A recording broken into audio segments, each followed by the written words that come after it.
Ever come back from vacation, like all Yeah. set, expecting your colleague to have, prep them perfectly to Mm. cover your work while you're gone, only to find, like, it's just chaos. Oh, yeah, Like, they didn't even open their email. absolutely.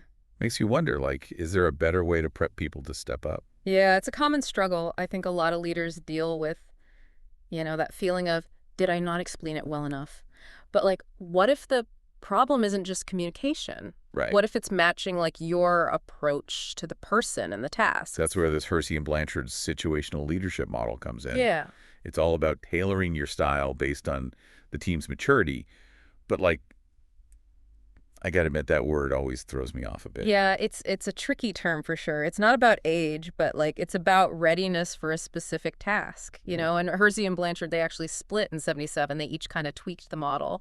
But the core idea is still there that one leadership style doesn't fit all situations or people. And we've got a whole stack of sources here, like book excerpts and journal articles, even a master class to really break this down. Wow. So where do we even begin? Well, let's ditch the word maturity for now and think of it more as someone's competence and commitment to a task. Okay. And that's where like the 4 development levels, or we call them D levels, come in. Okay, so how skilled are they at the thing? And how willing are they to do it? Exactly. That makes more sense than just assuming everyone who's, senior is automatically ready for anything. Exactly. And you can even have someone who's incredibly experienced overall, but like for a brand new task, they might be a D1, like an enthusiastic beginner. Okay. Think of it as like a seasoned developer, Yeah. learning a whole new coding language. Right. All that prior experience doesn't instantly make them an expert in that. So they're eager, but they need a lot of guidance. Yeah, That's where the leadership style comes in. exactly. You wouldn't just throw them in the deep end and be like, figure it out. For a D1, you need what Hersey and Blanchard called an S1 style directing or telling.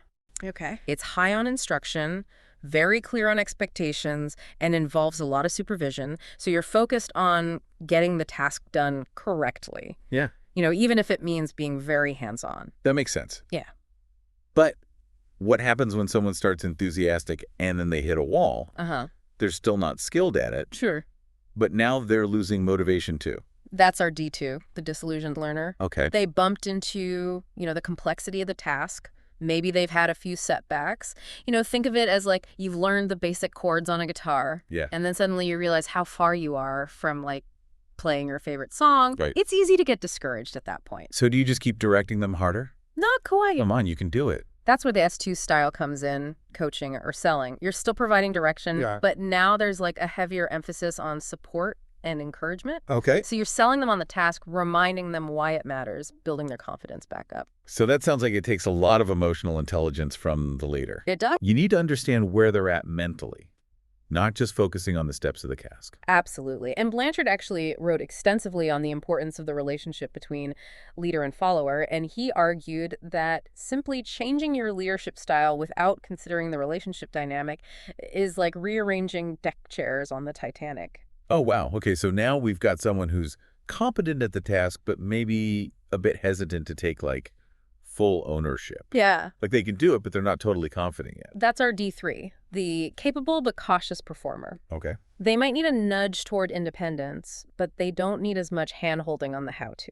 So less telling them what to do and more about making sure they feel ready to do it. Exactly, and that's where the S3 style comes in, supporting or participating. Okay. Low on directive behavior, but high on support. You're involving them in decisions, actively listening to their concerns, focusing on building their self-reliance. Okay. Think of it like you've got an athlete that's, physically capable but gets nervous before competitions. Yeah. You're there for the pep talks, not for teaching them how to run. So this is starting to feel less like a rigid formula and more like a dance. I like that. Like you're constantly adjusting based on your partner. I love that analogy. And just like in dance, sometimes your partner takes a step back, and that's what Hersey and Blanchard called regressive cycles. Wait, so someone can actually slide back down the D levels, Happen. even if they were doing fine before. More often than you think, Here. maybe they're facing a new challenge within that task where like external factors are impacting their confidence. So say someone was like cruising along as a D3, and then they got hit with a ton of new responsibilities, they might start feeling overwhelmed and unsure. Exactly. even if they were handling those similar tasks well in the past. Exactly, and recognizing those backward steps is crucial for picking the right intervention. Okay. It's not always about going back to S1 and micromanaging. It's about understanding why the regression is happening and adjusting your approach. Okay, this is making a lot of sense, but can you give me like a real-world example of how this plays out? Absolutely. Imagine you're leading a team tasked with like launching a new product. Okay. One of your team members, Sarah's been with the company for years, and she's usually a D4 when it comes to marketing. She's independent. She takes initiative, consistently delivers. Okay. So you delegate the social media campaign to her, confident she'll knock it out of the park. So S4 leadership style. You Exactly. trust her to handle it. Exactly. But this time, the product launch is tied to a new platform that Sarah's never used before. Uh-oh. She starts to struggle, miss deadlines, and her usual confidence falters. So even though she's generally a D4, the new platform kind of bumps her down to like a D2. Exactly. She's got the marketing expertise, but she's lacking the technical skills for this specific task. Got it. She's become our disillusioned learner. Okay, so what do you do? Switch back to S2 coaching. Coaching. Okay. You recognize the regression, provide more structured guidance on the new platform. Offer additional resources and reassure her that it's okay to not know everything right away. You might even pair her with someone more familiar with the platform for some peer-to-peer support. So this is really highlighting how important it is to assess people's readiness for each specific task. Not just assume they're always going to operate at their highest level. And that's a key takeaway from Hersey and Blanchard's work. It's not about labeling people. It's about understanding their needs in a given situation and adapting your approach. Yeah, this is all starting to click, but I'm curious about that final D level. Okay. We've got the enthusiastic beginner, the disillusioned learner, the capable but cautious performer who's left. That brings us to our D4, the self-reliant achiever. Yeah. This is someone who is both highly competent and committed to the task at hand, basically your dream team member. So they don't need much direction or hand-holding. They can take the ball and run with it, and that's where the S4 style comes in, delegating. So here's the goal. Let me know if you need anything, but I trust you to get it done.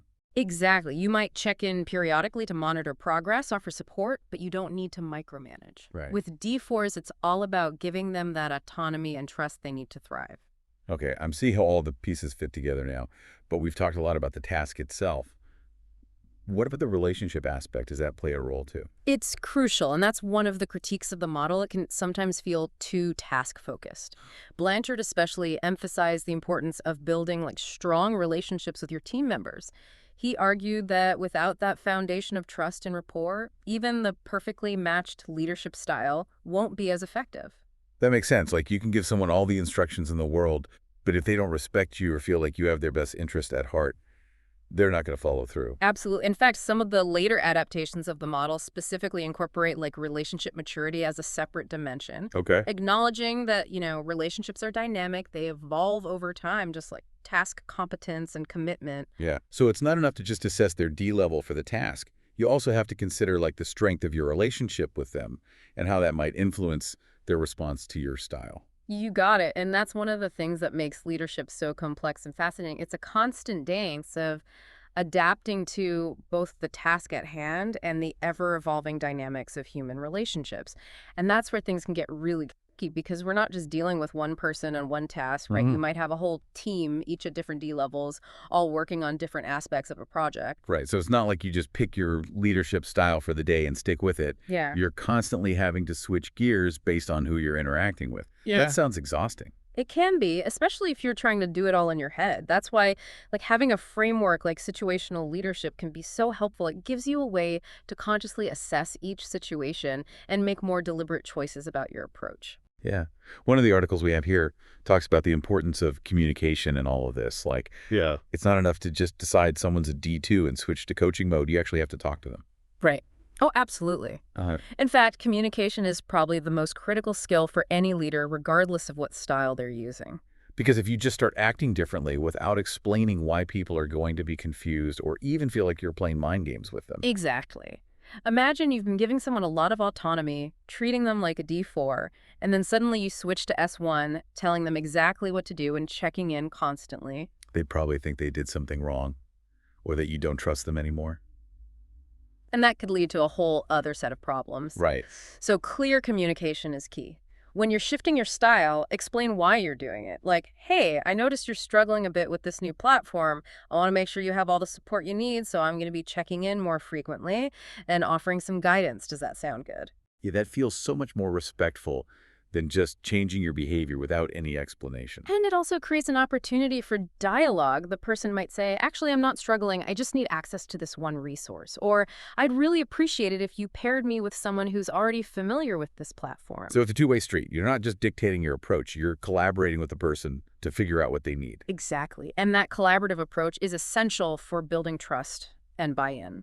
One of the other things that stuck out to me in the source is this idea of anti-task and anti-relationship behaviors. What are those exactly? That's a really interesting aspect of the model, and one that often gets overlooked. Anti-task behavior is essentially anything that hinders task completion. Okay. It can be procrastination, lack of effort, even sabotage in extreme cases. So it's not just lack of competence or commitment. It's actively working against the task. Exactly. And anti-relationship behavior is anything that damages the relationship between the leader and follower. It could be disrespect to hostility, negativity, or lack of communication. And these behaviors can come from either side, right? The leader or the follower. Absolutely. A leader might exhibit anti-relationship behavior by being overly critical, micromanaging, or playing favorites. And a follower might be resistant to feedback, constantly complaining or gossiping about other team members. Right. And the challenge is that these behaviors can create a vicious cycle. So a leader who's feeling disrespected by a team member might become more controlling and authoritarian, which further alienates the team member, leading to even more negativity and resistance. Precisely. And that's why it's so important to be aware of these dynamics and to have strategies for addressing them. So what can you do if you're dealing with these anti-task or anti-relationship behaviors? Is it just a matter of picking the right leadership style?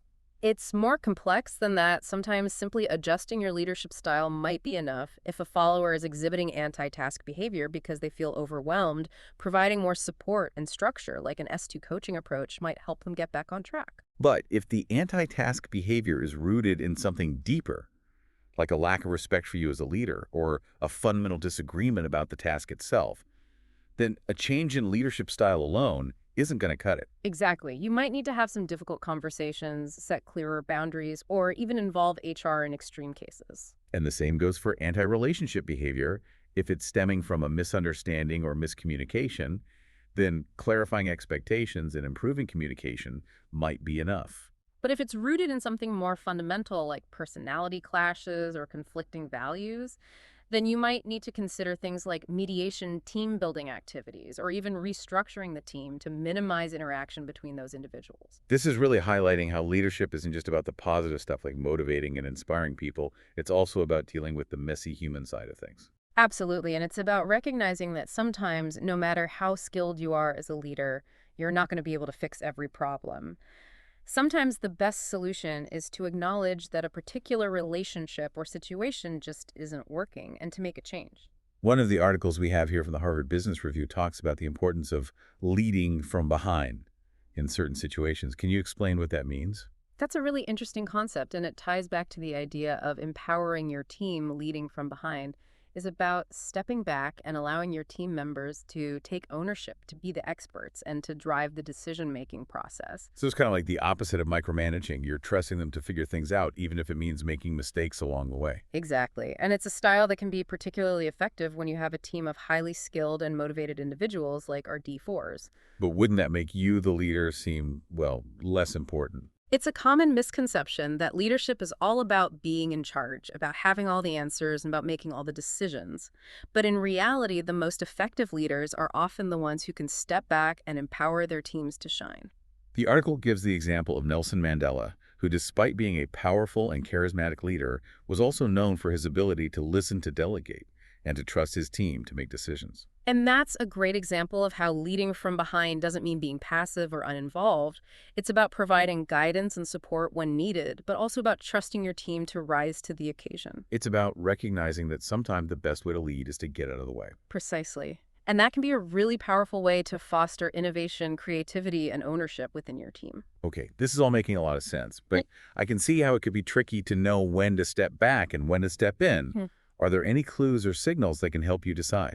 That's a great question, and it's something that comes with experience and with developing a deep understanding of your team members and their capabilities. But there are a few things you can look out for. One is the level of confidence your team is displaying. If they're hesitant, unsure, or asking for constant reassurance, then they might need more direction and support. But if they're confident, engaged, and coming up with their own solutions, then it might be time to step back and let them take the reins. Exactly. Another clue is the level of communication. If your team is communicating effectively amongst themselves, sharing ideas, and working collaboratively, then they might not need you to be as involved. But if communication is breaking down, if there are conflicts or misunderstandings, then you might need to step in and facilitate the process. Right. And finally, pay attention to the results. If your team is consistently delivering high-quality work, meeting deadlines, and exceeding expectations, then you're probably doing a good job of matching your leadership style to their needs. But if you're seeing missed deadlines, poor quality work, or a general lack of progress, then it might be time to reassess your approach. And that's one of the most important things to remember about situational leadership. It's not a one-time assessment. It's a continuous process of observing, adapting, and adjusting your approach based on what you're seeing. It's like being a gardener, really. You're Uh, constantly tending to your plants, providing them with the right amount of water, sunlight, and nutrients to help them thrive. I love that analogy. And just like a gardener, you need to be patient, observant, and willing to adjust your approach based on the needs of each individual plant. Okay, this has been incredibly insightful, but I have to admit, part of me is still wondering, is it really this simple? Can a model really capture all the complexities of human behavior and leadership? That's a really valid question, and the truth is no model can perfectly predict or explain human behavior. We're complex beings with our own unique motivations, experiences, and So perspectives. situational leadership isn't a magic bullet. Not at all. But it's a valuable tool that can help you become more aware of your own leadership style, the needs of your team members, and the dynamics at play in your workplace. It's a framework for making more conscious and deliberate choices about how you lead, rather than just reacting instinctively or falling back on your default patterns. Exactly. And even if you don't perfectly match your leadership style to every situation, simply being aware of the model and the different D levels can help you become a more flexible and adaptable leader. Okay, so it's not about following the model rigidly. It's about using it as a guide to help you make more informed decisions. You've got it. And that's what makes situational leadership so powerful and enduring. It's not a set of rules, it's a way of thinking about leadership that can be applied to a wide range of situations and contexts. This has been a real eye-opener for me. I'm already thinking about how I can apply these principles to my own leadership challenges. But one thing we haven't touched on much is how this model plays out in the context of remote work that's become such a dominant part of the modern workplace. That's a really important point, and it's something that Hersey and Blanchard couldn't have anticipated when they first developed the model back in the 70s. Because back then, leadership was very much tied to physical presence and in-person interactions. But now, with so many teams working remotely, it's a whole different ballgame. Absolutely. And it brings up some unique challenges for applying situational leadership, for example. How do you accurately assess someone's D level when you're not interacting with them face to face? It's much harder to pick up on those subtle cues like body language and tone of voice that can give you insights into their confidence and commitment. Exactly. And how do you provide effective support and guidance when you're not physically present? It's much easier to just delegate a task and assume someone will figure it out when you're working in the same office and can easily pop over to their desk to check in or offer help.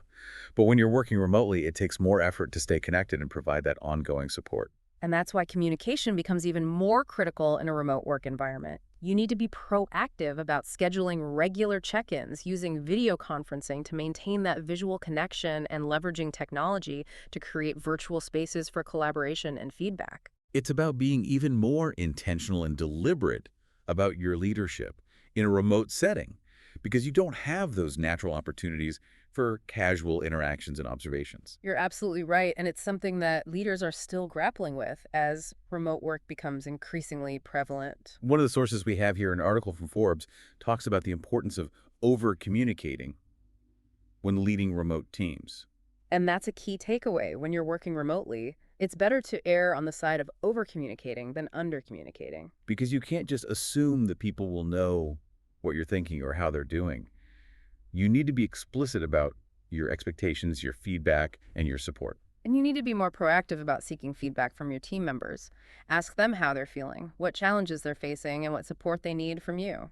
because they might not feel as comfortable reaching out to you when they're not physically in the same space. Exactly. And it's important to remember that even though you're working remotely, you're still a team. You need to foster that sense of connection and belonging, even when you're not physically together. So it's about creating virtual water coolers, opportunities for casual conversation and team building, even if it's just a quick video chat to catch up on each other's lives. And it's about celebrating successes together, even if it's just a virtual high five or a shout out in a team chat.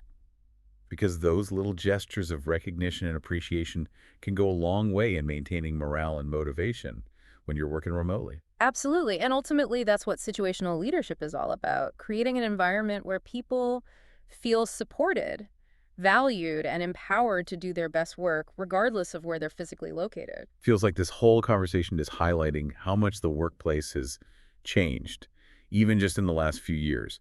But Hersey-Blanchard's model, it's still being taught and used, which kind of says something about its staying power. Oh, absolutely. It's definitely stood the test of time. And I think part of the reason is its adaptability. Like, you can apply it to so many different situations, from leading a team of engineers to managing like a remote sales force. One of the sources here, an article from the Center for Leadership Studies, talks about how it's relevant across generations too. So it's not like millennials need a completely different leadership approach than baby boomers, right? Right, that's a myth. Upsala.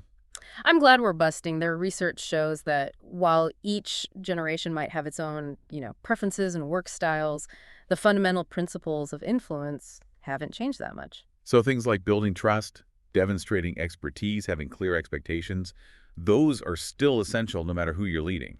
Exactly. The context might shift, Right.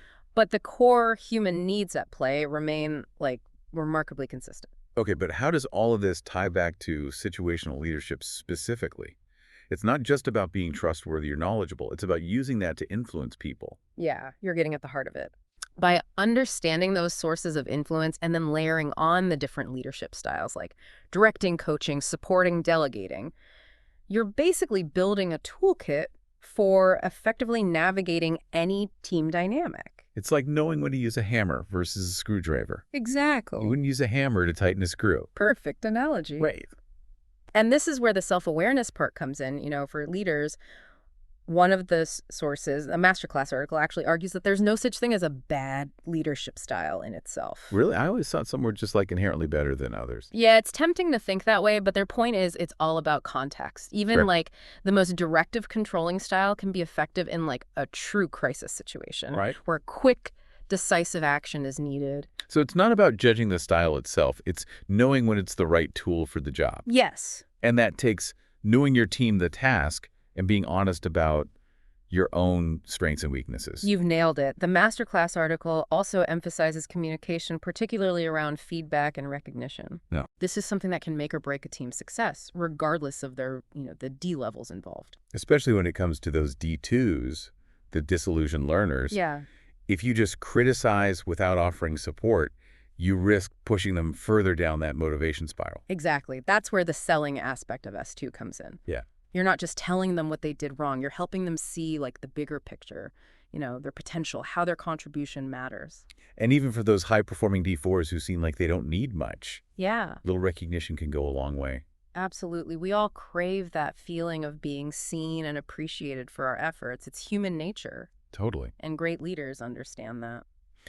So as we wrap up this deep dive into situational leadership, Mhm. what's the big takeaway you want our listeners to walk away with? I think the biggest takeaway is this: leadership is a journey, not a destination. It's about constantly learning, growing, and adapting to the ever-changing needs of your team and like the environment around you. It's not about finding that one perfect style and sticking to it. It's about having a range of approaches and knowing when to use each one effectively. Precisely. And that's why situational leadership has remained so relevant for over 4 decades. It gives us a framework for understanding the nuances of human behavior and motivation, Yeah. and for making more conscious and deliberate choices about how we lead. This deep dive has given me a whole new perspective on leadership. I'm already thinking about how I can apply these principles to my own interactions with my team. That's fantastic. And as you continue on your leadership journey, here's a final thought to ponder. Okay. We focused on, matching your style to your team's maturity. But how can you use this model to also develop that maturity over time? Ooh, that's such a good question. Yeah. It's not just about meeting people where they are, but also about helping them grow and reach their full potential. Exactly. And that's the true mark of an impactful leader. Thanks for taking this deep dive with us. We hope you found it insightful and empowering.